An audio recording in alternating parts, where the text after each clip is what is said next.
Now, Donald Trump has fired a major warning shot in his ongoing trade war. The US president unveiled higher tariffs for Japan, South Korea and a dozen other countries in a new push for trade deals.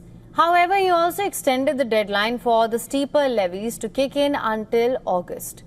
Now, the White House has said that several deals were in the pipeline, but only 2 have been finalized so far. That's with Britain and Vietnam. Trump signed an executive order delaying the previous July 9th deadline to reach tariff deals, now extended to the 1st of August. But he later said that he was open to extensions if countries were making proposals. I would say firm. No, I would say firm, but not 100% firm. If they call up and they say, would like to do something a different way, we're going to be open to that. But essentially, that's the way it is right now, yeah. Now, Trump announced the latest tariffs in near-identical letters, first sent to Japanese Prime Minister Shigeru Ishiba and South Korean President Lee Jae-myung. He said trade relations with both the countries are far from reciprocal and time is running out to cut better deals. I have the signed letters that went out to both South Korea and Japan today, and there will be approximately 12 other countries that will receive notifications and letters directly from the President of the United States. And weeks ago, I stood at this podium and I told all of you that the President was going to create tailor-made trade plans for each and every country on this planet, and that's what this administration continues to be focused on. Now, Trump issued similar letters to countries including Indonesia, Bangladesh, Thailand, South Africa and Malaysia, saying he would slap duties on their products ranging from 25% to 40%. According to letters posted to Trump's Truth Social, products from Indonesia will face a 32% tariff, while the level for Bangladesh is 35% and Thailand 36%. Most countries receiving letters so far had duties similar or unchanged from threatened rates in April, although some like Laos and Cambodia see notably lower levels. Now, reacting to new tariffs, Japan's Prime Minister Shigeru Ishiba said on Sunday that he won't easily compromise in trade talks with Washington. Trump has also threatened another 10% tariff on countries aligning themselves with the emerging BRICS nations, accusing them of anti-American policies after they slammed his duties at a summit.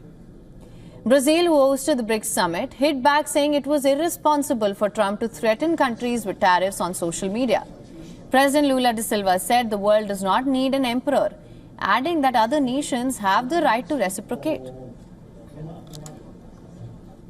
So we don't want an emperor. Our countries are sovereign. If Trump issues tariffs, other countries have the right to do the same. There is the reciprocity law. I think it's not responsible for a president from a country like the US to threaten the world with tariffs on social media. Honestly, there are other forums for the president of a country the size of the United States to talk to other countries. Now, major US stock indices fell from records on Monday on Trump's fresh threats. The Nasdaq tumbled 0.9%. The S&P 500 lost 0.8%. For more on this, a correspondent Susan Tehrani has sent us this report. Listen to this. President Trump has announced the new 25% reciprocal tariff on imports from Japan and South Korea, along with varying duties, 25 to 40% set to begin August 1st unless trade deals are finalized by then. He also warned smaller countries like Malaysia and Tunisia that any retaliatory tariffs would be met in kind. These fresh duties come just ahead of his July 9th negotiating deadline, now extended to August 1st via executive orders. Stock markets reacted sharply. The S&P 500 fell, the biggest drop in 3 weeks, anxious over economic uncertainty. Looking ahead, analysts caution that the U.S. business could bear an $82 billion hit, likely passing costs onto the consumers, with legal challenges to Trump's emergency tariff powers pending and new talks on Japan, South Korea, the European Union, and India. The message is clear: heightened volatility and rising prices are likely by late summer. Susan Tehrani reporting from New York for WION World is One.